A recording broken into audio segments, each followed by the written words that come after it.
Un niño que jugaba en el parque se encuentra una reliquia antigua en la que se aprisionó una entidad que nuestros ancestros veneraban como Dios. ¿Te atreverás a ver el siguiente video? Todo inició aquella tarde que llevé a mi pequeño Adrián al parque.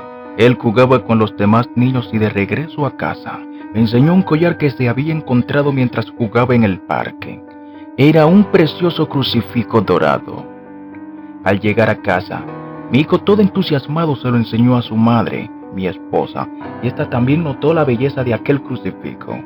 Lo único raro que tenía era que este estaba siempre levemente frío, no importa cuánto tiempo lo tuvieses en la mano. A primera impresión, no era extraño y parecía inofensivo. Pero con el paso de los días lo que parecía un amuleto de protección divina empezó a atraer fenómenos paranormales de índole diabólico. La habitación estaba de más oscura. Al encender la lámpara, ésta se quedó con una intensidad pobre como si la luz estuviese fallando. La apagué para que no se queme, y de pronto alguien cruzó en un parpadeo con dirección a la cocina. Me dirigí con prisa para allá, y al llegar, mi esposa estaba hecha bolita en el piso con las luces apagadas. Al momento de tocar su hombro, ella volteó en automático. Lo que estaba enfrente mío solo tenía la apariencia de mi esposa, porque cuando volteó, solo tenía las cuencas vacías y una sonrisa macabra llena de dientes cortos como el de los gatos. Me caí de la impresión y justo detrás mío escuché gritar a mi esposa desde el cuarto de nuestro pequeño. El terror inundó mi ser. La cosa aquella me agarró del pie. Fue trepando lentamente sobre mí mientras yo estaba inmóvil, intentando gritar o moverme, pero no podía. Esa cosa blasfema y salida del abismo de las tinieblas estaba encima mío mirándome directamente a los ojos. Abrió lentamente su boca mientras salía un vapor oscuro que olía a muerte. En ese momento, mi esposa volvió a gritar desde la habitación de nuestro hijo, y este espectro demoníaco empezó a desplazarse lentamente hacia la dirección de ellos, mientras yo estaba en plena parálisis. Esa cosa se hundió enfrente de mí, como si el suelo lo succionara de repente. Mi respiración volvió. Me pude mover y corrí como un loco hasta donde estaba mi esposa. Ella miraba debajo de la cama llorando y clamando a nuestro pequeño Adrián. Ella estaba recostada en el piso, mirando debajo de la cama con algo de miedo, dudando en meter la mano para sacar a nuestro hijo que al parecer estaba debajo de la cama. Bajé la cabeza por unos segundos y lo que vi me dejó estupefacto. Debajo de la cama habían dos ojos rojos mirándonos fijamente. Mi reacción fue la de pararme súbitamente. No esperaba ver algo así de aterrador. Y mi esposa metió la mano en un arrebato de instinto materno logrando sacar a nuestro pequeño que temblaba de miedo. Estaba sucio de sangre y el terror nos invadió nuevamente. Revisando, nos dimos cuenta que la sangre provenía de mi esposa. La mano que ella había metido para sacar al niño sangraba por una especie de mordedura de algún animal de un tamaño notable. Soy ateo, no creo en estas cosas, pero eso que me paralizó en la cocina y esos ojos rojos y la mordedura sin explicación de mi esposa agregaba un peso en la balanza a favor de que estas cosas sí podrían existir. Traté de ignorar lo sucedido aquella noche, aunque mi esposa lo traía a flote cada vez que podía. Hasta que una tarde, en la que Adrián y yo volvíamos del parque, me hizo unas preguntas demasiado raras para un niño de su edad. Oye, papá, los ángeles son buenos, ¿cierto? Me preguntó Adrián. Sí, claro, le contesté. ¿Y son amigos de Dios? Volvió el niño a preguntar. Claro que sí, respondí nuevamente.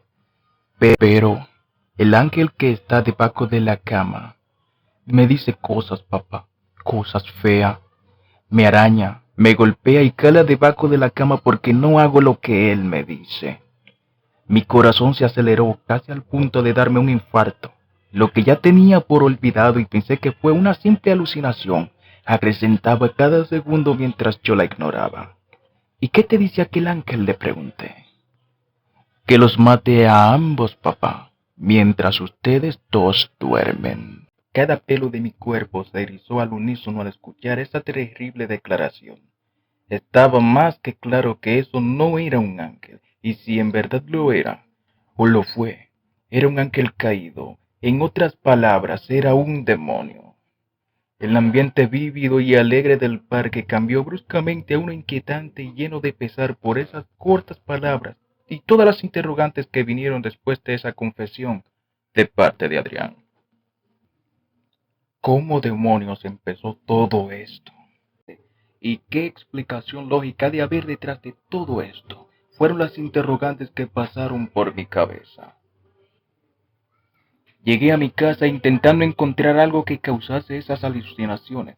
Si era por algún producto extraño, algún condimento en la comida o un producto de limpieza. Investigué todo y no había reseñas o algún posible efecto secundario de parte de los sazones o los productos de limpieza de la casa.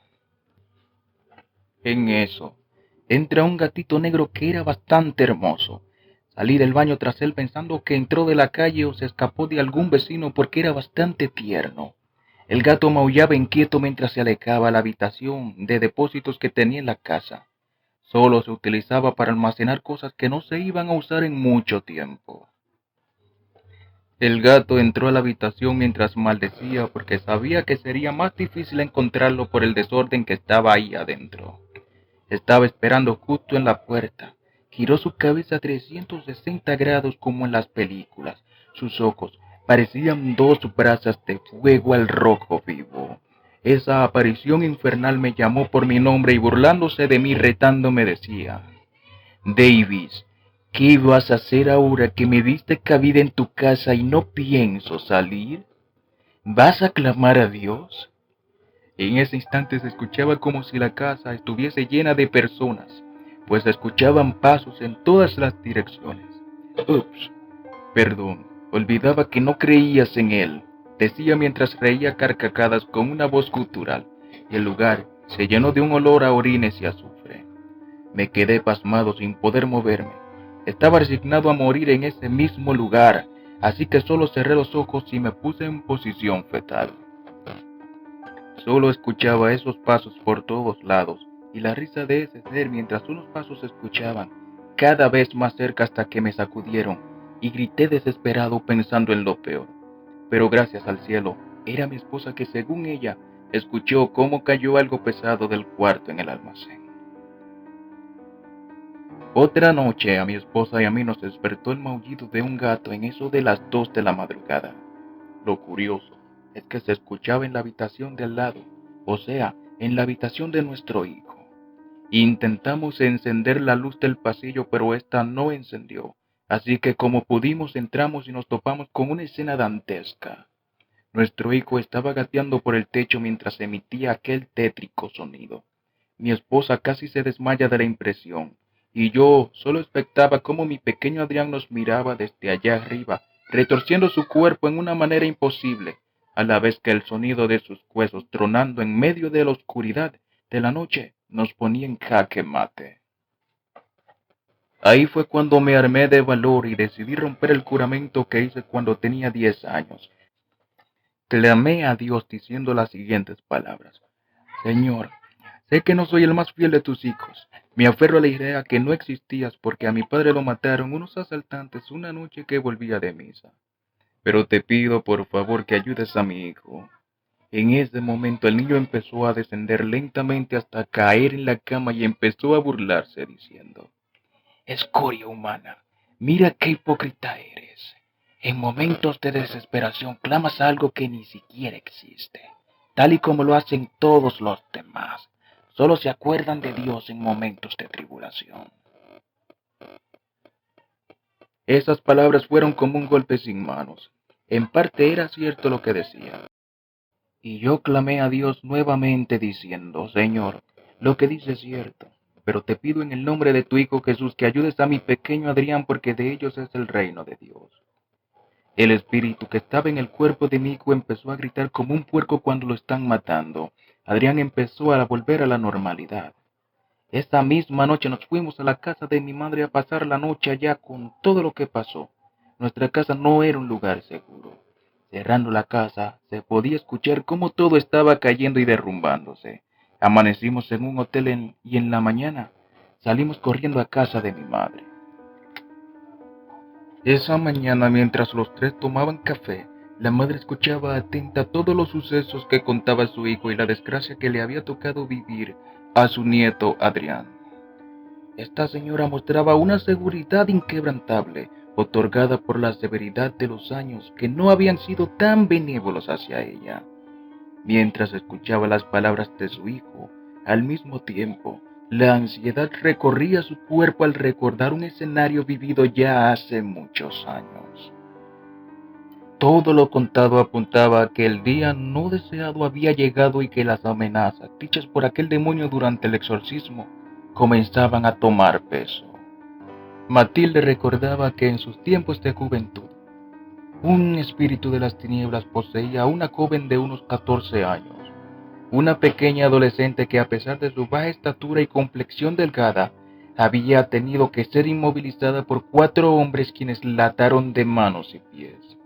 La chica dio su cuello, haciendo que su mentón se recostara en su espalda. La madre en ese momento se desmayó al pensar que su hija, de alguna forma, se rompió el cuello. Pero para sorpresa de los que estaban ahí, abrió su boca descolocando su mandíbula y siguió abriéndola hasta romper la comisura de sus labios. Abrió su boca lanzando palabras hirientes a todo lo que estábamos ahí. Padre estúpido e inservible, ¿acaso no crees que me he dado cuenta cómo miras a las madres y monjas del convento? Cómo suelo enviar a las más jóvenes en busca de consejos para encender tu líbido y al fin verte caer en la desesperación. Hemos visto cómo las ves, nos dimos cuenta de tu lascivia al contemplarlas mientras se marchaban. ¿Y qué dices tú? Refiriéndose a la madre de la niña poseída. Te acuestas con el mejor amigo de tu esposo. Apuesto a que te mataría si lo sabe. Todos aquí no tienen la potestad para mandarme o reprenderme. Hubo un amplio silencio. Todos quedaron mudos tras las declaraciones de dicho demonio. En eso, habla la abuela de Adrián, unos 50 años más joven, continuando con los rezos en esa habitación, con una devoción y llena de fe. El demonio incomodado le grita que se calle, pero ella insistió y el equipo de exorcismo se unió a la batalla contra aquel demonio que hacía temblar todo el lugar. Los objetos levitaban y eran arrojados hacia aquellas personas de fe que luchaban contra el mal.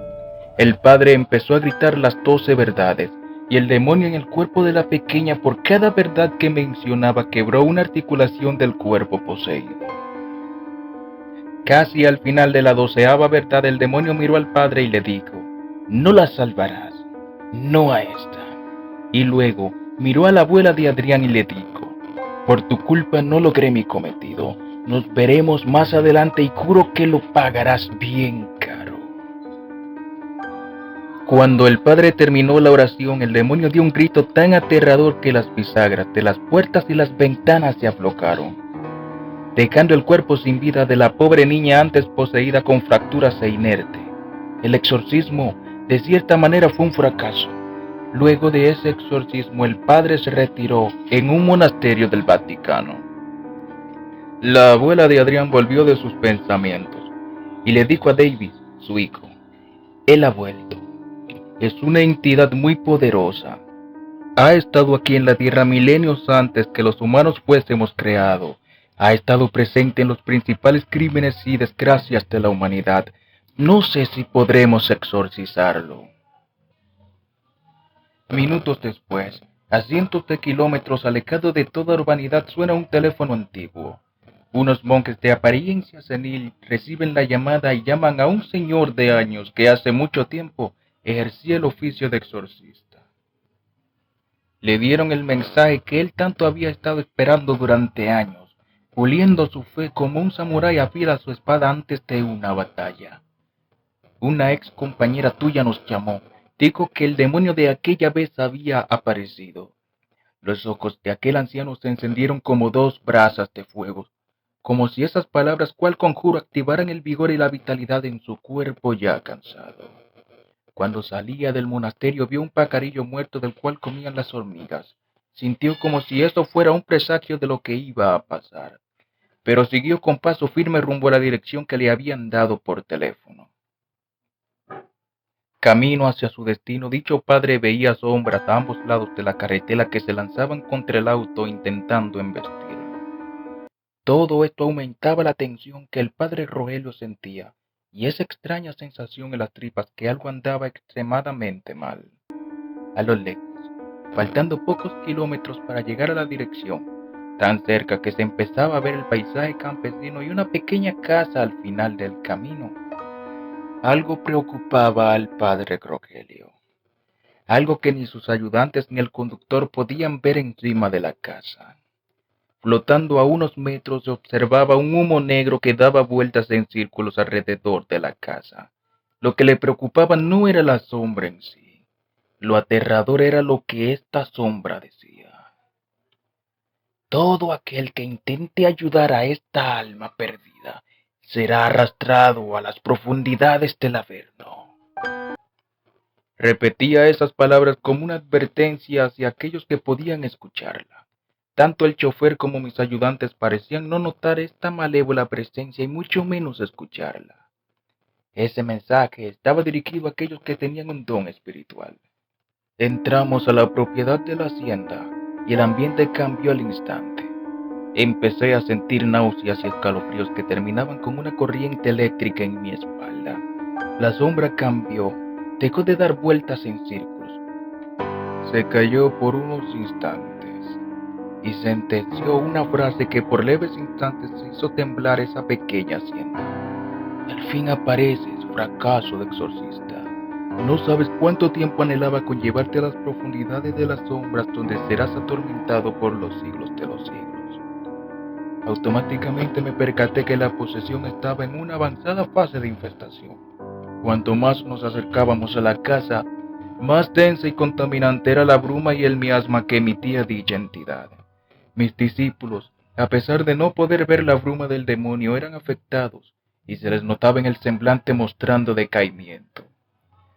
Faltando algunos 10 pasos para entrar a la casa, se escuchaban gritos y golpes ensordecedores, maldiciones y todo tipo de blasfemias en contra de Dios y su Trinidad. Cuando el padre entró por la puerta, hubo un silencio, pero no un silencio que calmaba. Por el contrario, vio como apenas un niñito, que parecía un muerto en vida, con la cara sucia de sangre y saliva, dejó de hacer ruido y clavó los ojos en él como un predador lo hace con su presa. Luego, en medio de ese desesperante silencio, el niño dibujó una siniestra sonrisa con la que el padre apenas pudo mantener la compostura. Buenas noches, fracaso de exorcista, inquirió el niño. Después de esas palabras, el lugar temblaba frenéticamente desde el suelo hasta el techo, como si la casa fuera una cajita de madera y alguien la sacudiera bruscamente. Los 2 discípulos que habían ido con Rogelio salieron corriendo como locos fuera de la casa. El niño habló con el padre Rogelio, con una voz tenebrosa y el tono tan malicioso, que cada palabra salida de la boca del poseído salía empapada de un aura de malicia, con el fin de destruirle. Es demasiado tarde. Clama a tu Dios inútil ahora. Eres un fracasado. Así saliste del vientre de tu madre, y así entrarás al vientre de la tierra. Frases más aberrantes profería este demonio lleno de burla e inflado de ego, como si la victoria estuviese de su lado. El exorcista, sin mediar palabra alguna, sacó un frasco con un líquido transparente, dejando caer parte de este líquido en el demonio en cuestión. Al momento de hacer contacto con la piel del poseído, esta como si fuese un ácido, lo quemó desfigurándole el rostro, pero lejos de sacar un llanto o un arrepentimiento, este lo mira retórico y decepcionado diciendo, ¿es en serio? ¿Crees que el agua bendita tiene efecto en mí ahora? El poseído extendió su mano apretando algo imaginario, pero al cabo de unos segundos, el padre cae, burlando las leyes de la física, como si lo que estuviese apretando fuera en verdad el cuello de Rogelio. Me aburres, hijo del Altísimo. Es tiempo que todos los que están aquí en esta habitación sirvan como una ofrenda putrefacta al rey del Averno. Mientras las fuerzas abandonaban a Rogelio, casi perdiendo el conocimiento por la falta de oxígeno, este logró sacar una bolsita de terciopelo con un anillo de plata que tenía un símbolo antiguo. El exorcista, con las pocas energías que le quedaban, balbuceó unas frases para que el demonio empezara a gritar asustado. Ese es el idioma de los antiguos. ¿Cómo es que tú, un asqueroso mortal, domina dicho lenguaje? Pocos hebreos conocían este idioma, pero eso quedó sepultado en el pasado. Vociferaba asustado el demonio, retorciéndose y gritando con tono de desesperación. Rogelio, ignorando todo menos la oración que recitaba, con toda la fe y las fuerzas que le quedaban, se cayó arrodillado en el suelo, mirando hacia arriba mientras continuaba con su ardua tarea. El símbolo del anillo de pronto brillaba como el sol de mediodía. Cuando hubo terminado la oración, se puso de pie, se acercó al demonio y estampó el anillo en su frente. Aunque es una réplica del Vaticano, esta es una copia del anillo con el que Salomón capturó los 72 demonios y no deja de ser efectivo contra ustedes. Escoria angelical, replicó Rogelio. La otra vez cometimos el grave error de sellarte en un crucifijo, pero ahora tu prisión será en esta copa del anillo donde no podrás salir por los siglos de los siglos. De pronto, hubo otro terremoto y sacudidas, peores que las del principio. De la nada, una oscuridad llenó todo el lugar. Era una especie de neblina hecha de polvo oscuro, que empezó a ser succionada por el anillo a una velocidad increíble. La neblina era aspirada por el anillo desde todas las direcciones, desde debajo de la cama y las habitaciones continuas, hasta fuera de la casa, como si un agujero negro absorbiera toda la niebla negra y la presencia de dicho ser. Cuando todo regresó a la normalidad, el padre, la madre y la abuela del pobre niño que había sido poseído reaccionaron desesperados al ver cómo un hacha que al parecer fue traída por la corriente de viento oscuro estaba clavada en el pecho del padre Rogelio, quien, con una respiración forzosa y palabras entrecortadas, sabiendo que su hora estaba cerca, le encomendó a su antigua compañera una última tarea en memoria a él, que cuando llegasen los de la iglesia al amanecer, que por favor le entregase el anillo. Lo que parecía una eternidad llegó, el amanecer, y llegaron los de la iglesia. Pero entre ellos, un joven preguntaba si el padre les había dejado un último favor o algo por el estilo. No fue cuando él recibió el anillo que dijo de forma sorprendida lo siguiente: Vaya, vaya, el señor Rogelio logró capturar al dios de los babilonios, al dios de los sumerios. Mientras este joven miraba con asombro el anillo, que ahora tenía una tonalidad totalmente oscura. Puedes comentar qué te ha parecido en la caja de los comentarios. No olvides suscribirte y dar like.